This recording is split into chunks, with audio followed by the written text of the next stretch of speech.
আমি একটু আগে ট্রেলারটাও দেখছিলাম, এবং ট্রেলারে খুব সুন্দর একটা লাইন আছে, যে ট্রেলারে খুব পজিটিভ রেসপন্স পাওয়া গেছে ইতিমধ্যে।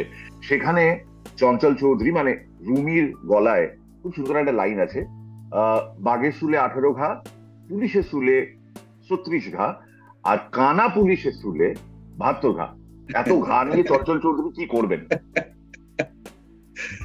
ঘা তো চোখে মুখেই ছিল আসলে, যে কারণে ওই অন্যের ঘা সহ্য করতে করতে নিজের প্রতিশোধের জায়গা থেকে অথবা ঘায়ের ভয় দেখানোর জন্য মাঝে মধ্যে কিন্তু এসব কথা বলতে হয়। একজন পুলিশ কর্মী যিনি চোখে দেখতে পান না, if I am not mistaken, আপনি কোন ওয়েব সিরিজে বোধহয় এই প্রথম দৃষ্টিহীন চরিত্রে অভিনয় করেছেন। একদমই তাই। এবং শুটিং করার সময় আমার যেটা মনে হচ্ছিল, আমি তো সবই চোখে দেখি, কিন্তু দেখেও না দেখাটা এটা অনেক মানে কঠিন একটা কাজ।